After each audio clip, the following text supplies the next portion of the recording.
할렐루야, 맞습니다. 예수님 십자가에 죽으셨다가 부활하신 예수님이 여러분의 주이십니까? 나의 주님이십니까? 우리는 지금 반석 위에 서 있는 거예요.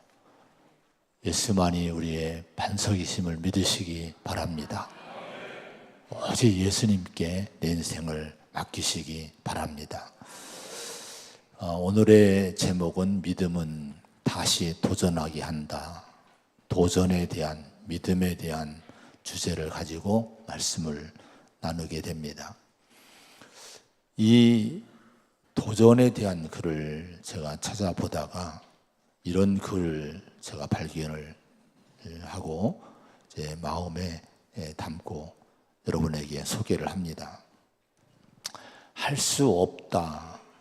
이는 우리 자신에게 거대한 장벽을 세우는 것이다. 할 수 없다고 내가 포기하는 거, 내가 낙심하고 주저앉아 있는 이것은 우리 자신에게 거대한 장벽을 세워 놓는 것이 된다는 겁니다. 근데 이런 장벽을 돌파하는 것이 뭐냐? 바로 도전의 시작이다. 도전을 통해 이 장벽을 돌파하게 된다. 이렇게 이런 글을 봤습니다. 그러면서 도전을 통해 우리는 새로운 가능성의 문을 열 수 있다. 가능성의 문을 어떻게 열 수 있는가? 도전하지 않으면 절대로 열리지 않습니다. 우리가 도전하는 이 믿음 속에 또 이 용기 속에서 우리 삶의 가능성의 문이 열릴 줄로 믿습니다. 혹시 지금 내 인생 앞에 스스로 거대한 장벽을 어떻게 세워놓고 사시고 있는 분은 안 계십니까? 아까 얘기한 것처럼 아무 희망도 없이, 꿈도 없이, 용기도 없이 그냥 앉아 있는 거. 이건 장벽 앞에 지금 장벽을 세워놓고 사는 거예요. 아니면 이런 경우가 있어요. 생각지 않은, 내가 원하지 않는 장벽이 어느 날 내 의지와는 다르게 내 앞에 세워질 때가 있어요. 나는 원치 않았는데 어느 날 큰 장벽이 세워져 있는 거예요. 그런 장벽 앞에서 지금 어떤 마음으로 여러분 살고 있습니까? 고린도전서 10장 13절에 보면은 사람이 감당할 시험 밖에는 너희가 당한 것이 없나니 오직 하나님은 미쁘사 너희가 감당하지 못할 시험 당함을 허락지 아니하시고 시험 당할 즈음에 또한 피할 길을 내사 너희로 능히 감당하게 하시느니라. 세 번역에 보면요, 피할 길을 내사 너희로 능히 감당하게 하신다는 말씀을 하나님께서는 시련과 함께 그것을 벗어날 길도 마련해 주셔서 그 시련을 견뎌낼 수 있게 해주신다. 이렇게 번역을 했습니다. 자, 이 유명한 용기를 주는 말씀이죠. 고린도전서 10장 13절의 말씀은 아무리 내가 어려운 시험, 아무리 어려운 시련을 만나도 그 시험은 반드시 우리가 감당하지 못할 것이 아니란 거예요. 하나님은 감당할 수 있는 것만 허락하신다는 거예요. 가장 중요한 약속이 이 말씀 속에 담겨 있는데요, 피할 길을 준다는 거예요.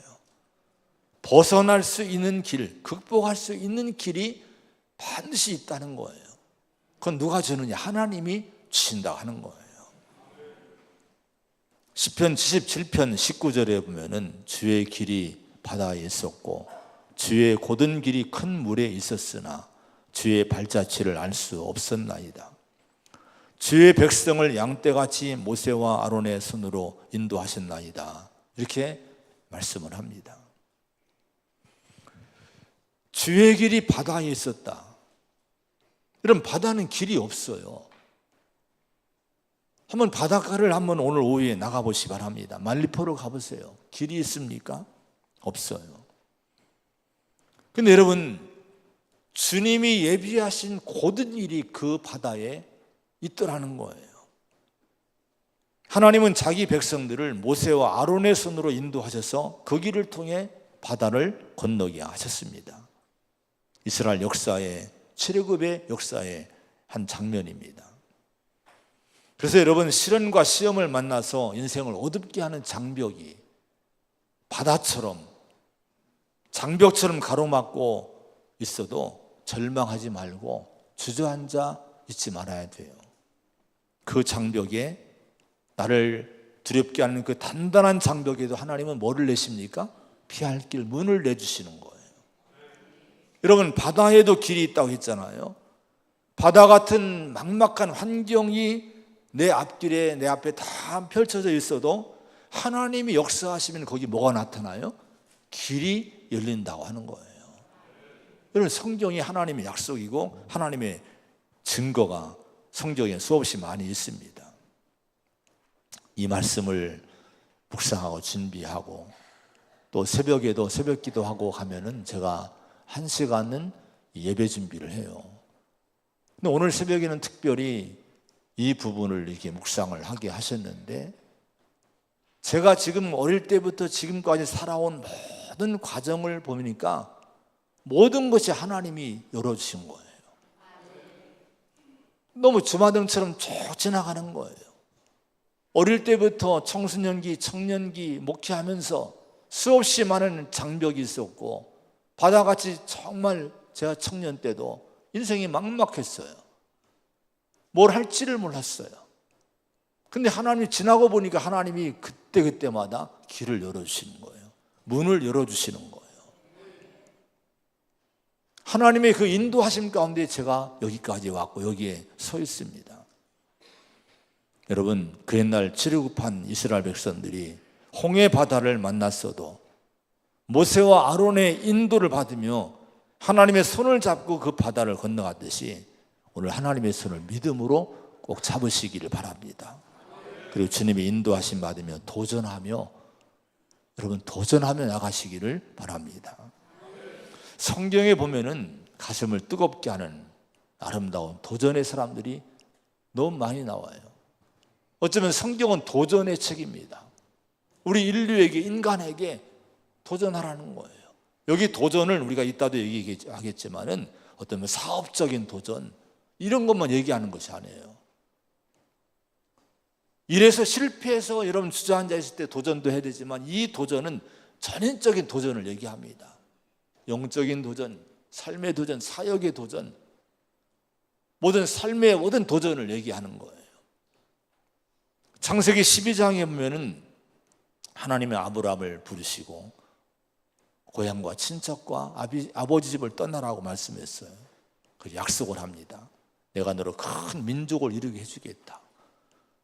내 이름을 창대하게 해주겠다. 근데 이 약속, 하나님의 이 비전을 가슴에 품은 때가 언젠가 아니 75세에 이 비전을 품어요. 이 음성을 들어요. 근데 놀라운 것은 75세의 아브라함은 그 비전을 붙들고 하나님이 주신 비전을 품고 어떻게 결단했느냐? 그 말씀을 따라 도전하며 나갔다는 거예요.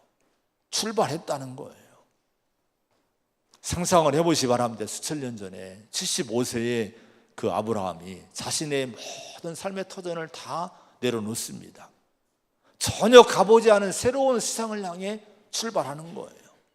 도전하는 거예요. 그 아브라함의 그 모습, 가슴을 뛰게 하지 않습니까? 제 마음을 뛰게 합니다.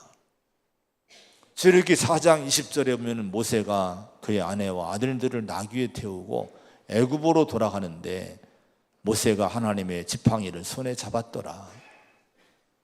한번 상상해 보세요. 모세가 지금 나귀 한 마리 끌고 거기에 가족을 태우고 자기는 걸어서 지팡이 하나 들고 애굽을 향해 출발합니다.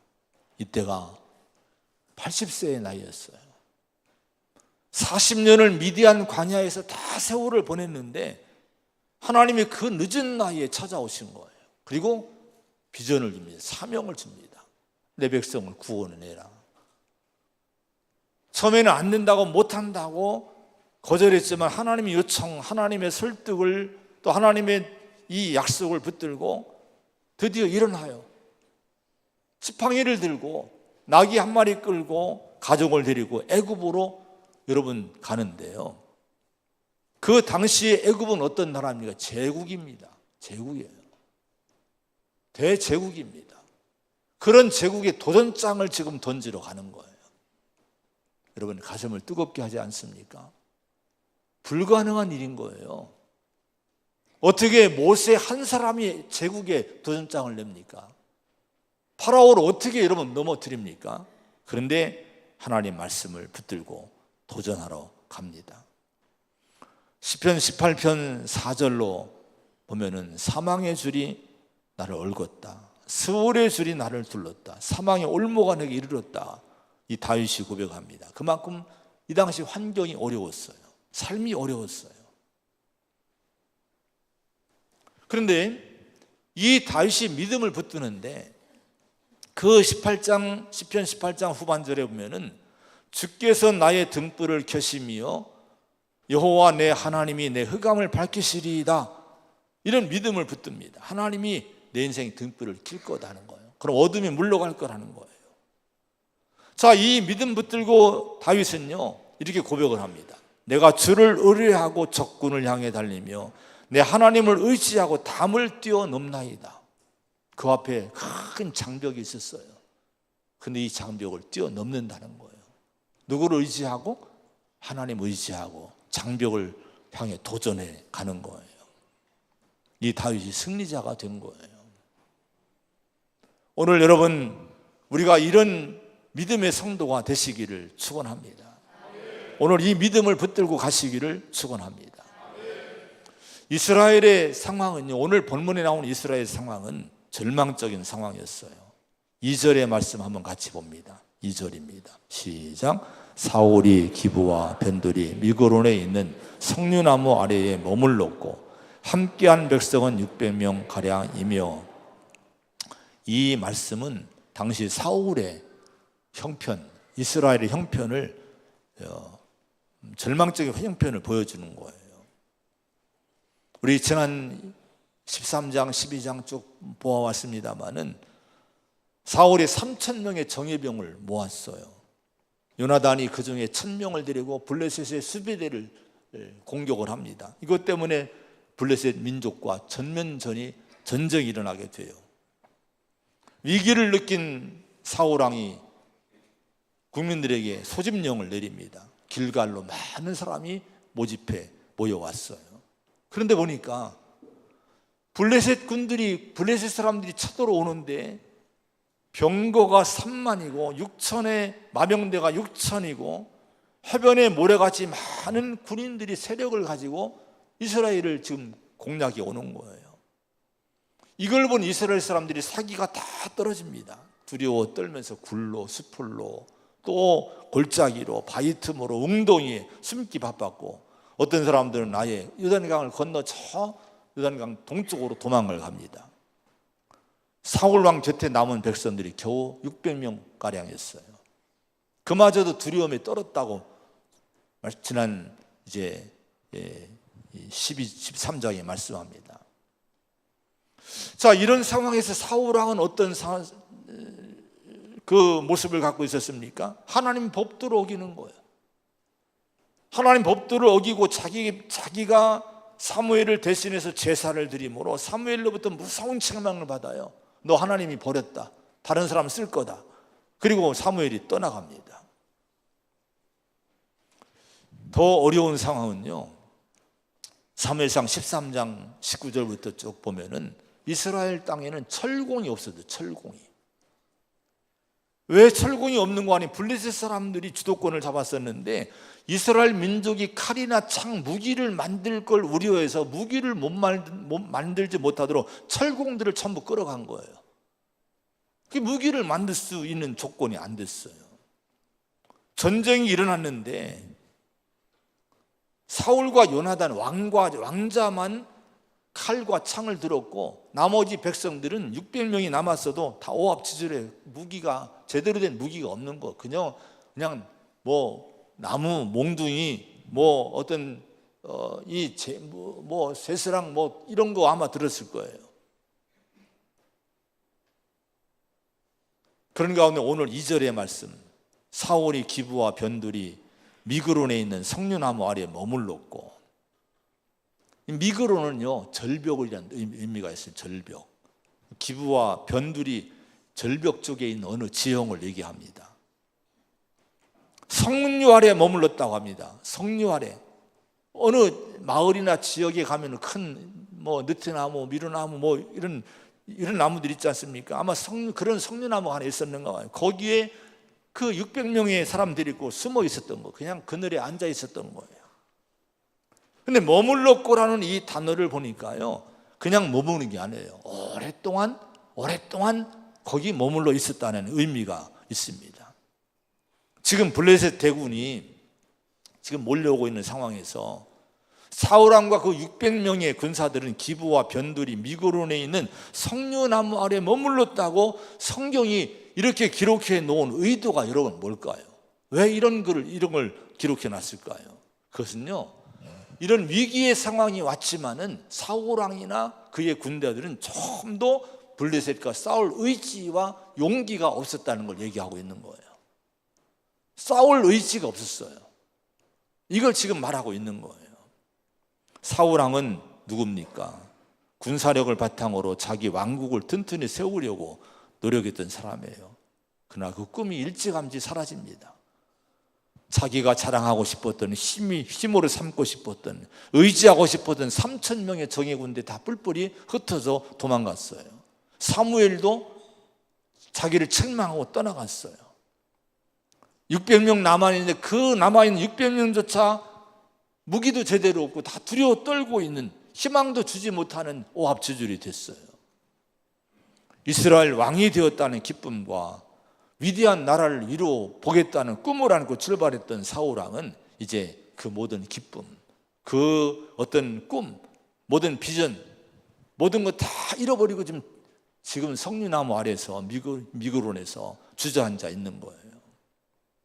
여기 2절에 다시 사울이 기브와 변두리 미그론에 있는 석류나무 아래에 머물렀고, 혹시 이런 분은 안 계십니까? 혹시 이런 상태에 지금 내가 그냥 앉아있는 그런 분은 안 계십니까? 디모데후서 1장 7절에 하나님이 우리에게 주신 것은 두려워하는 마음이 아니요 오직 능력과 사랑과 절제하는 마음이니, 이렇게 말씀합니다. 하나님은 절대로 우리에게 두려워하는 마음을 안 주신대요. 뭐를 주시면 능력을 준다는 거예요. 능력이 뭡니까? 용기예요. 꿈과 환상과 비전을 주시는 거예요. 혹시나 여러분 두려움 속에 어떤 환경에 억눌려서 두려움 속에 여러분 이 사울처럼 석류나무 아래에 머물러 있는 이 무기력한 이런 상태에 내가 있다면 이건 하나님이 주신 것이 아니고 내가 속고 있구나, 내가 마귀에게 지금 속고 있구나, 이걸 깨닫기를 바랍니다. 다시 한번 일어나야 될 줄로 믿습니다. 우리 마음이 일어나야 돼요. 성령을 통해서 우리 심령이, 우리 마음이 일어나야 돼요. 여러분, 오늘 그냥 가지 않기를 바랍니다. 마음에 새로운 능력을 받고 두려워한 마음을 떨쳐버리고 갈 수 있는 우리 성도가 되시기를 축원드립니다. 시편 37편 23절 24절 보면 여호와께 사람의 걸음을 정하시고 그의 길을 기뻐하시나니 그는 넘어지나 아주 엎드러지지 아니하면 여호와께서 그의 손으로 붙드심이로다, 이렇게 말씀을 해요. 이걸 믿어야 돼요. 우리 성도는 때로는 비틀거리고 넘어질 수가 있지만 아주 넘어지는 것이 아니란 거예요. 왜 그렇습니까? 하나님이 성도는 붙들어 주신다는 거예요.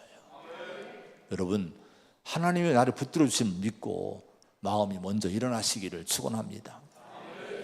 1절의 말씀 한번 같이 읽어보면 1절입니다. 시작. 하루는 사울의 아들 요나단이 자기의 무기를 든 소년에게 이르되 우리가 건너편 블레셋 사람들의 부대로 건너가자 하고 그의 아버지에게는 아뢰지 아니하였더라. 우리가 건너편 블레 사람들의 부대로 건너가자. 자, 여기서 하루는 이런 말씀이에요. 하루는 이란 거 단어가 그냥 이러면 하나의 한 단어가 아니에요. 히브리어를 보면은 이것은 문장입니다. 그리고 그날에 뭐뭐뭐가 발생했다는 어떤 이런 문장이에요. 자, 여러분, 이 날이 어떤 날입니까? 지금 다 주저앉아 있을 때에 요나단이 일어난 거예요. 용기를 가지고 도전하는 사건이 일어난 거예요.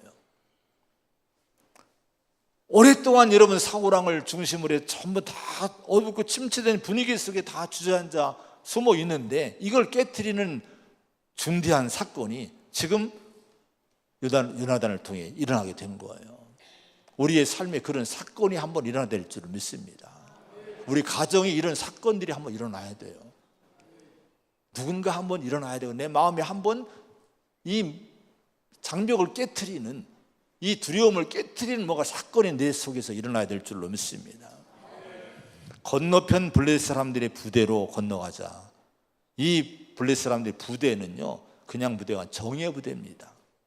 지금 이스라엘 편에서는 큰 장벽이에요.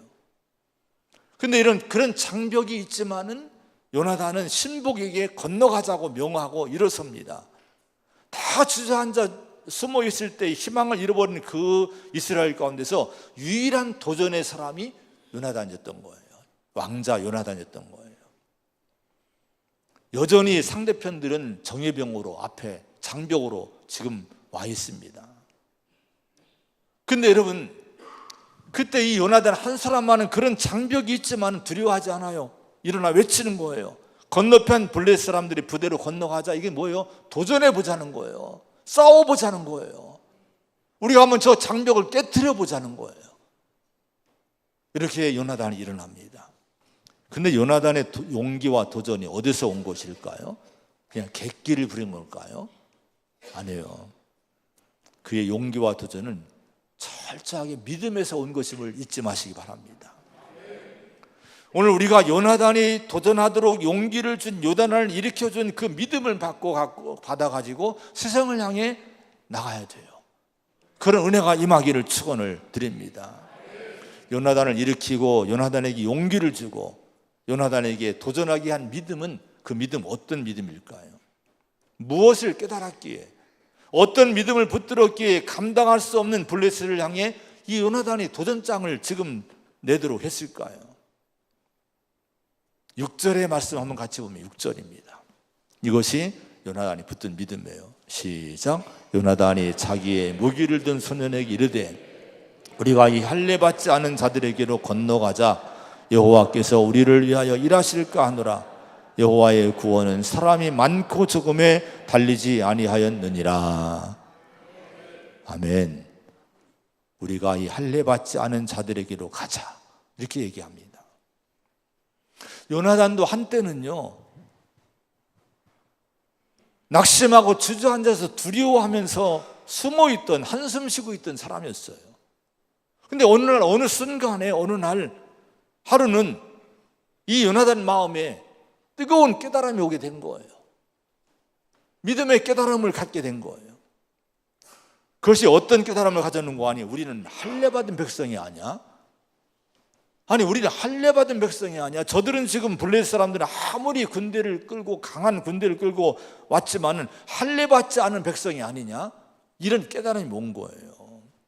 여러분, 이 깨달음이 왜 중요했을까요? 할례가 여러분 무엇입니까? 창세기 17장에 보면은 하나님이 아브라함에게 나타나셔서 나는 전능한 하나님이라고 자기를 계시하신 다음에 말씀을 하셔요. 내가 내 언약을 나와 너 및 내 대대 후손 사이에 세워서 영원한 언약을 삼고 너와 내 후손의 하나님이 되리라. 내가 너와 내 후손에게 네가 고려하는 이 땅 곧 가나안 온 땅을 주어 영원한 기업이 되게 하고 나는 그들의 하나님이 되리라 약속을 하셔요. 그런데 이 약속하시면서 뭐를 이스라엘 백성이 아브라함에게 요구하시는 거 아니? 너희 중 남자는 다 할례를 받으라. 이것이 나와 너희와 너희 후손 사이에 지킬래 언약이니라. 너희는 포피를 베어라. 이것이 나와 너희 사이에 언약의 표징이니라.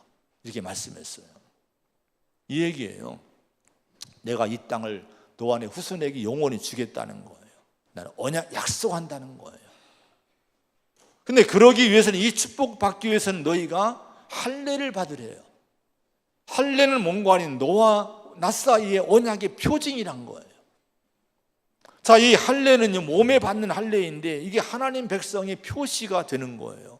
구약 시대는 이것이 하나님 백성의 증명서예요. 증명서.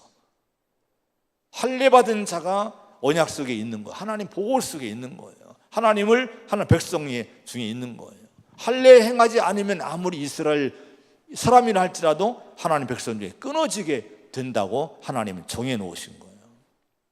요나단은요, 이걸 깨달은 거예요. 자신이 할례 받음으로, 우리가 할례 받음으로 하나님의 언약 안에서 보호받는 백성이지 않느냐.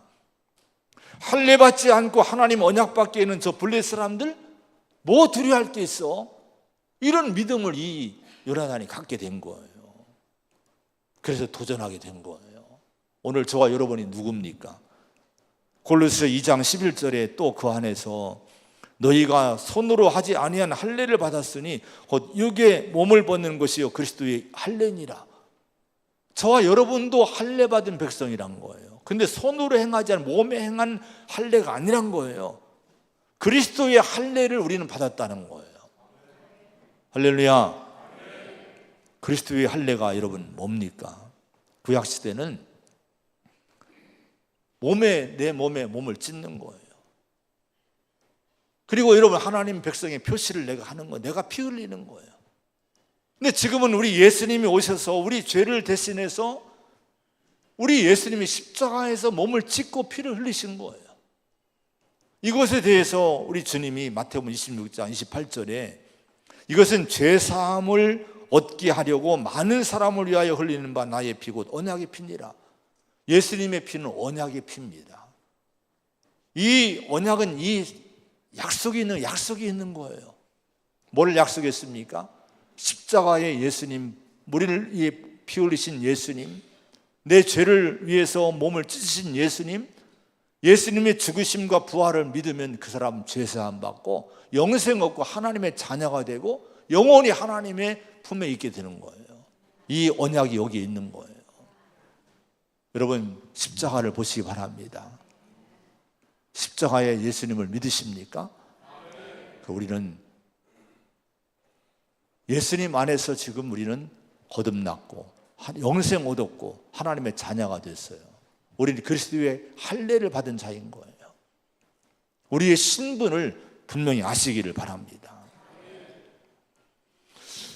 마태복음 28장 20절에 보면은 볼지어다 내가 세상 끝날까지 너희와 항상 함께 있으리라. 이게 우리 할례받은, 그리스도로 할례받은 거듭난 성도에게 주신 약속인 거예요.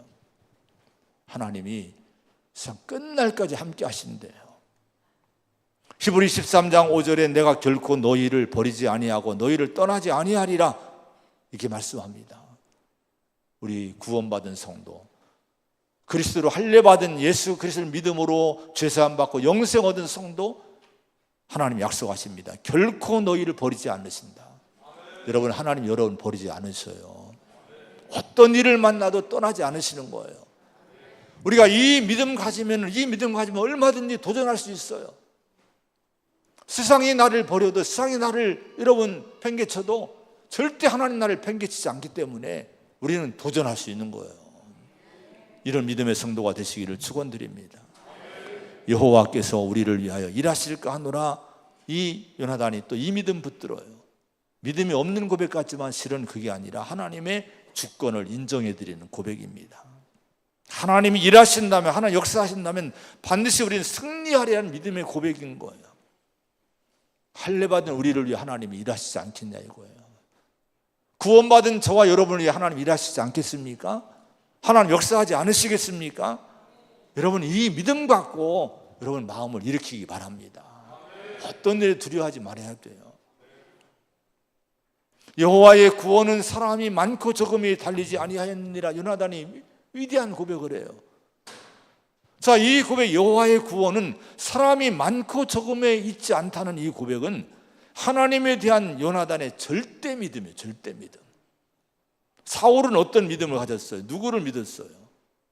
누구를 의지해서 왕국을 세우려고 했습니까? 군대의 힘을 의지한 거예요. 3,000명의 군대를 딱 조직해 놓고 옆에 두고 애흥거리고 안심하고 있었던 거예요. 그리고 백성을 선동에 모집을 합니다. 근데 그런 결과가 어땠어요? 전부 다 도망가요. 사기 땅에 떨어지고요. 다 도망가고 힘이 되지를 못하는 거예요.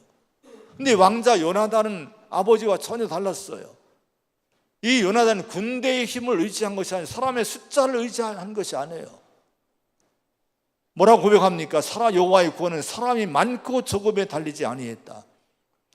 여러분, 사울은 많은 숫자의 군대가 함께 하는 것이 중요했는데 요나단은 이것이 중요하지 않았어요. 군대가 아니라 하나님이 나와 함께 하시는 것이 중요했다고 하는 거예요.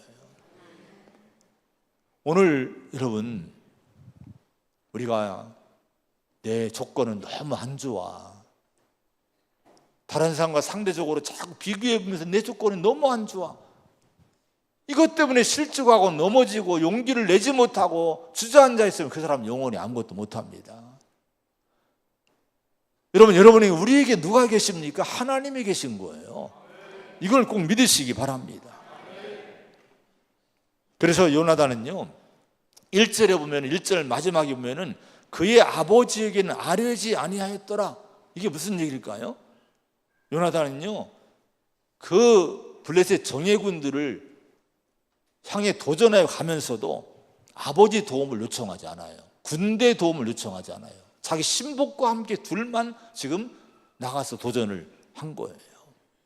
왜? 하나님이 자기와 함께함을 믿었기 때문에, 그 확신이 있었기 때문에 이렇게 누구의 도움을 요청하지 않은 거예요. 한 사람, 믿음의 사람의 도전을 통해 어떤 일이 일어났습니까? 13절, 14절, 15절, 16절, 또 20절, 21절, 22절 쭉 보면요, 블레셋 군대가 무너지기 시작해요. 먼저 여러분, 이 요나단과 그의 신복이 건너가서 블레셋 사람 20여 명을 쓰러뜨려요. 그때부터 블레셋 그 진영이 전부 요동이 오고요, 떨림이 오고 두려움이 오고 사기가 다 땅에 떨어집니다. 그리고 이 블레셋 군에 합류해 있던 히브리인들이 돌아와요. 그래서 이스라엘 편에 들어서 이 블레셋 사람들을 공격합니다. 또 숨어 들어갔던 사람, 이스라엘 군인들이 전부 다시 나와서 합류합니다. 그래서 이 전쟁이요, 여러분, 승리로 완전히 바뀌게 되는 거예요. 누구 때문에? 한 사람, 믿음의 사람의 도전 때문에 그렇게 된 거예요. 여러분, 믿음으로 도전한 한 사람의 영향력이 얼마나 놀라운가, 그걸 보세요. 그 한 사람이 되시기 바랍니다. 가정에서 그 한 사람이 돼야 되고, 교회에서 그 한 사람이 돼야 돼요. 다 주저앉을지라도 한 사람만 믿음 가지고 믿음의 말을 하고 믿음의 고백을 하고 용기 있게 나가면 하나님의 일도, 가정의 일도, 사업도, 우리의 삶의 모든 것도 전세가 바뀌게 될 거예요. 우리 자신에게 먼저 이런 역사가 나타나야 될 줄로 믿습니다. 무엇보다 우리는 하나님이 나와 함께 하심을 꼭 의심치 말고 믿어야 됩니다. 요한복음 16장 32절에 이렇게 말씀해요. 예수님이, 보라, 너희가 다 각각 제 곳으로 흩어지고 나를 혼자 둘 때가 오나니 벌써 왔도다. 그러나 내가 혼자 있는 것이 아니라 아버지께서 나와 함께 계시느니라. 보세요, 제자들이 다 도망가요. 12제자가 다 도망가요. 주님이 이걸 아셨어요. 얼마나 실망됩니까? 사람이 다 떠나, 여러분 혹시 지금 내 주변에 사람들이 다 떠났다고 낙심하고 있는 분 안 계십니까?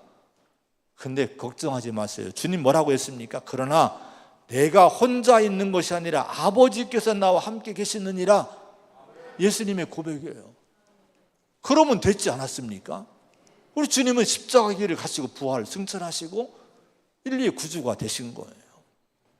창세기 39장 1절에 요셉이 이끌려 애굽에 내려가매 이런 말씀이 나와요. 요셉이 팔려서 인신매매 당해서, 형제들에게 인신매매 당해서 형제들이 다 배신한 거예요. 동생을 팔아먹은 거예요. 애굽으로 팔려간 거예요. 그러면 그 형편 볼 때 요셉의 인생을 끝냈지 않습니까? 그런데 그렇지 않다고 성경은 얘기해요. 이렇게 얘기합니다. 창세기 39장 2절에 여호와께서 요셉과 함께 하심으로 그가 형통한 자가 되어, 이렇게 얘기합니다. 형제도 다 여러분 배반했고 노예로 팔려가서 도울 사람이 아무도 없는 그런 상황 가운데 놓였지만은 누가 함께 했습니까? 여호와가 함께 하시니 형통했다는 거예요. 여호와가 함께 하셨다는 이 기록은요, 반대로 하면 이런 거예요. 요셉이 팔려가고 요셉이 노예로 끌려갔고 이렇게 어려운 일을 당했지만은 요셉은 믿음을 잃지 않았다는 거예요. 어떤 믿음? 하나님은 나와 함께 하신다는 믿음을 잃지 않았다는 거예요.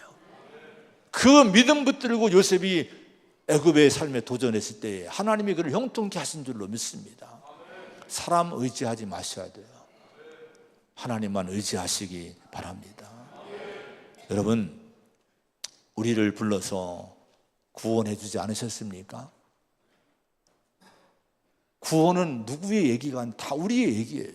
죄와 사망에서 구원해서 생명 얻게 하시고 우리에게 새로운 피조물이 되게 하신 거, 이건 남의 얘기가 아니라 다 저와 여러분의 개인의 얘기입니다.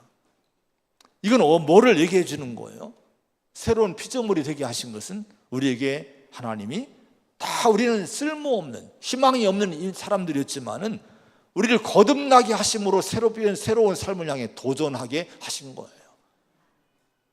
우리는 이런 삶이 되어야 될 줄로 믿습니다. 우리 모두에 기회를 주신 거예요. 새로운 삶으로 도전해 보시기 바랍니다. 오늘 이 도전 처음에 얘기했지만 사업의 실패, 육신의 실패만이 아니에요.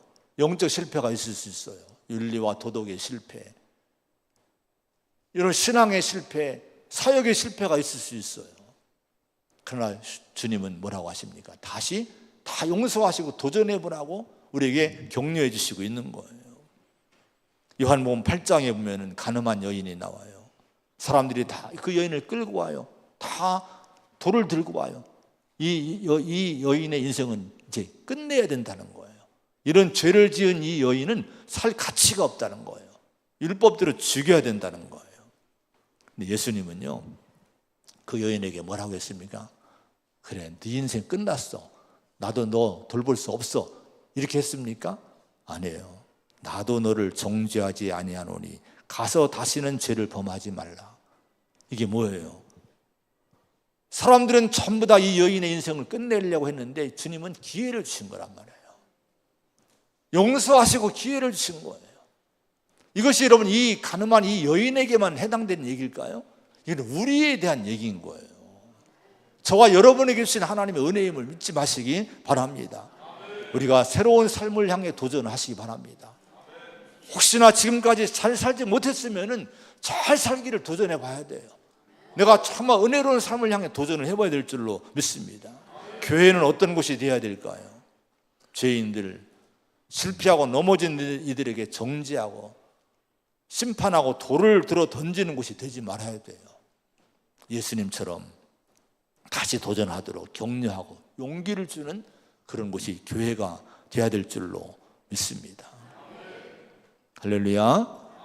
여러분, 다시 한번 도전할 수 있는 용기와 믿음 갖고 세상을 향해 나갈 수 있는 저와 여러분 되기를 축원합니다. 하나님이 함께 하실 줄로 믿습니다. 기도하겠습니다.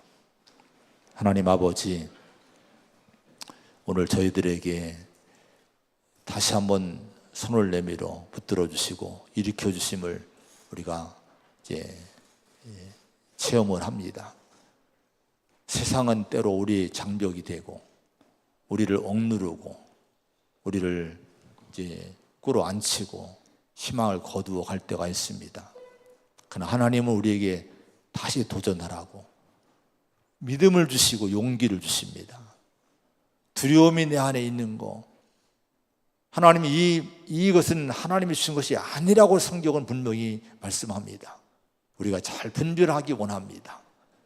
주님, 주저앉아 있지 않게 하여 주옵시고 정말 요나단처럼, 한 사람 요나단처럼 내가 다시 한번 믿음 붙들고 일어나서 믿음의 도전, 또 사역의 도전, 신앙의 도전, 또 삶의 도전, 생활의 도전을 다시 한번 할 수 있는 우리가 되게 하여 주시옵소서. 분명한 것은 하나님이 나와 함께 하심을 믿습니다. 하나님의 구원은 사람의 숫자에 좌우되지 않음을 믿습니다. 하나님이 나와 함께 하신다면 그 어떤 것도 장벽도 뚫고 바다에도 길이 나타날 줄로 믿고 이 믿음 가지고 우리가 희망 갖고 나가게 하여 주시옵소서. 하나님 감사합니다. 예수님의 이름으로 간절히 기도하옵나이다. 아멘.